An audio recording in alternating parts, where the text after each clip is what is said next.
Shin Chan might not be a household name in most countries outside of Japan, but the quirky kid from Koskabe definitely has his fans.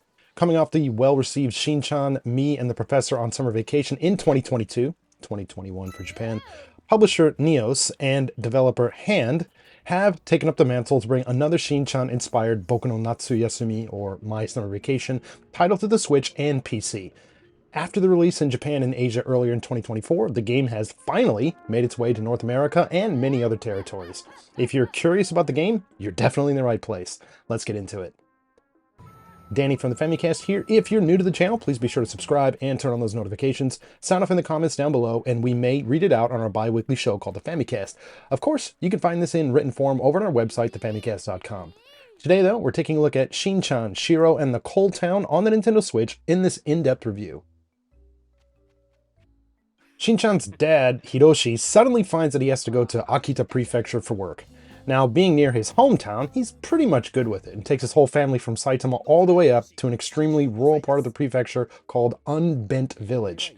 While his dad is working and mom are taking care of his little sister, Himawari, Shin Chan is basically free to roam around, help folks, make friends, and more. One day, his dog Shiro comes back home absolutely filthy, covered in soot. And Shin Chan follows the dog to this mysterious train that whisks them away to this seemingly frozen-in-time Showa-era place called Coal Town. Going between these two locations, Shin Chan must find ways to help the people in both of the cities, both these little towns. Now, all of the general wackiness associated with Shin Chan is here too, including playful banter and interaction with the townsfolk. Now, the story is a bit fantastical, but it does have a few more serious undertones that make the experience pretty great.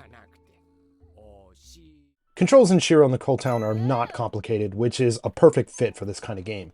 So you control Shin Chan with the analog stick. You can use what's called the butt-only alien, aka a dash, with ZR or ZL. You could use the bug net with R, put it away with L, and then confirm or interact with things in the world with A. Now, fishing is also available in the game. Now, this can only be done at specific points and is context sensitive and pretty simplified. Now, to fish, all you need is to press A at a fishing spot, watch, or feel with the rumble, for the fish to take the bait, and then press A to reel it in. That's it.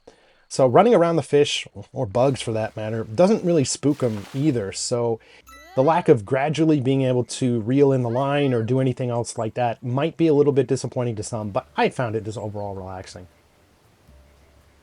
While Shiro in the Coal Town offers 3D movement in a 3D world, there are some limitations. You will not have control of the camera, but I never really found this to be a problem. This is an intentional choice to showcase the beautifully crafted watercolor artwork that permeates the game. Now, although you can opt to just spend your time meandering about Unbent Village or Coal Town, missions will help advance the story. Now, on top of main missions, a number of sub-missions are also available. I found these to be pretty balanced, and usually these require you to do things like bring a certain number of items to a character or something like that. General exploration or completing the sub-missions are definitely a great way to achieve this. Now, additionally, the game gives you the option to slow down or speed up the game. Now, from the options menu, you can choose to play the game at slow, normal, which is on by default, or fast. I initially played with normal, but found that the slow mode actually gave me quite a bit more time to get more things done throughout the day. Now, it should be noted that the day, evening, night cycle that's present in the game, this doesn't appear to be on a timer, but rather based on the number of screens or location changes that you make when you're going through the game. Now, speaking of collectibles, there are actually quite a few insects, fish, plants, minerals, and more to find in the game world. Now, it might seem a little bit daunting at first, but I was honestly able to get all of these in under 15 hours with the game. That was even before seeing the credits roll and stuff. Now, in addition to finding things in the wild, there are actually 2 stores where items can be purchased and 2 bulletin boards where items can be exchanged. So even if you find yourself out of money or simply can't find something in the world, these are great places to check. Now, to top this off, there's actually an achievement system that is built into the game that may encourage players to do even more to get the most out of Unbent Village and Coal Town. Now, Shin Chan's dog, Shiro, can occasionally play a part in the gameplay. Now, there will be times when he picks up a scent and then reveals various collectibles. These typically aren't relevant to the story or missions, but they can provide another way to pick up some much-needed materials. Most of the game is pretty laid back, with one exception: trolley racing. This aspect of the game allows for competitive one-on-one racing against CPU-controlled opponents in Coal Town. The controls here are also pretty simple, with R being used for acceleration and then the face buttons being used for a variety of optional action elements. For example, projectiles, a barrier, a speed boost, a drill, and more. This aspect of Shiro in the Cold Town controls well, but I thought it felt a little out of place.